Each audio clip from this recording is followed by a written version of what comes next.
questions I get asked fairly often is what's the advantage in actually paying attention to indexes. So I just want to explain, I guess, a little bit about the way that I go about it, and ultimately that's sort of where I see a lot of success in my breeding program, and that's where M13, being the highest ranked bull in Australia across indexes, really does sort of raise the attention. But also what the indexes are all about is about how many dollars the commercial outcomes are going to be worth, and then comparing different animals for that.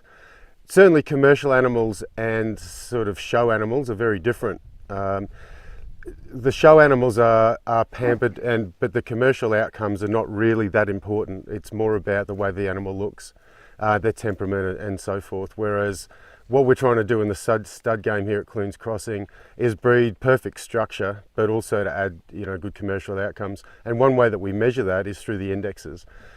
As an example, the Angus index, which is sort of the first one that's generally ranked, all of the index have regard to whether that animal has got maternal traits. So, are we going to actually retain the females?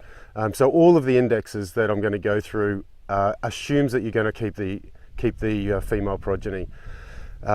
What's important about that is that we can't therefore ignore birth weights and return to calve and all of those maternal trait EBVs. So they're solid. I like that because it is all about putting calves on the ground. So there's no point having females that are worth a lot but they can't breed, or they have problems when they do have calves. But the Angus index is one that I like to reference even AI size that I'm looking to buy in, and certainly the bulls that that we're producing. I try to even that up because what the Angus index does is focus very heavily on, it focuses on the commercial outcome, but it looks at whether the animal is good for the majority of markets. Let's start with the domestic index. So the domestic index is again about a self-replacing herd. Daughters are retained for breeding. The steer progeny finished on either pasture and grain, or grain, and then are suitable and sold into the domestic supermarket market. The steer progeny generally on average, this index is looking at steer progeny slaughtered at a carcass weight of 270 kilograms at 16 months. So if you're selling that, so that's the domestic market. So if you're selling your calves or your progeny into the domestic market, then that's probably an index that you want to pay a lot of attention to. It's going to look at whether the females are solid, but also whether your animals are going to be finishing suitable for the domestic market. So that becomes important when you're choosing a bull and when you're assessing your cows as to whether you're retaining cows or not when you go through your herd. So the domestic index, there is something to watch if that's your market. The heavy grain fed index, as an example of where the differences are, it's again looking at self-replacement herd. Daughters are retained for breeding. Steer progeny pasture grown with a 200-day feedlot finishing period. So it's looking very specifically at that market. And then the steers being slaughtered at 420 kilogram carcass weight at 24 months. So, and then finished on grain. So it's going to look at something different. And generally what you're trying to achieve if you're selling into that heavy, or you're putting your progeny into feedlots, and for the feedlots themselves, is targeting high marbling, premium quality carcass traits. So there's going to be weighting towards marbling and heavier, larger eye muscle area, etc. So that's the heavy grain fed index.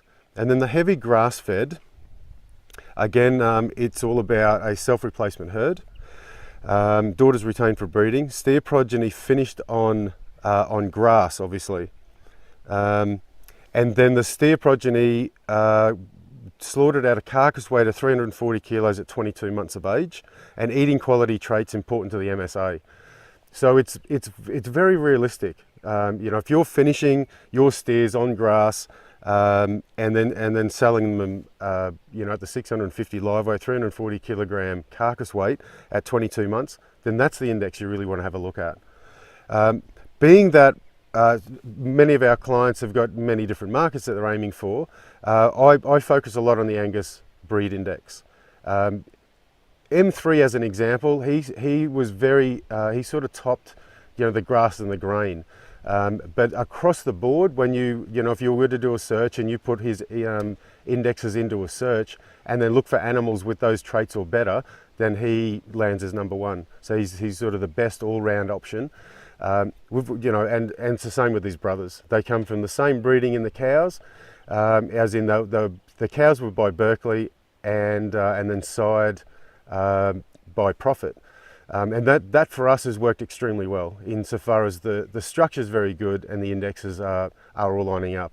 But I'll put a series of short videos up just explaining different EBVs also. So I've just spoken about indexes. I also want to speak about EBVs and why you would focus on them. I know there's some skepticism in and around that. But hey, we as stud producers, we can only put the data in, the scan data, the live data. We do genomics on the animals, so it's looking at a lot deeper than just the figures and looking at all of their breeding and their DNA. I'm really enjoying where Angus is taking it. It certainly helps me a lot when I'm choosing animals, and it helps my clients a lot working out which bull I recommend to them for their right market. So I'll be back with a series of different videos also.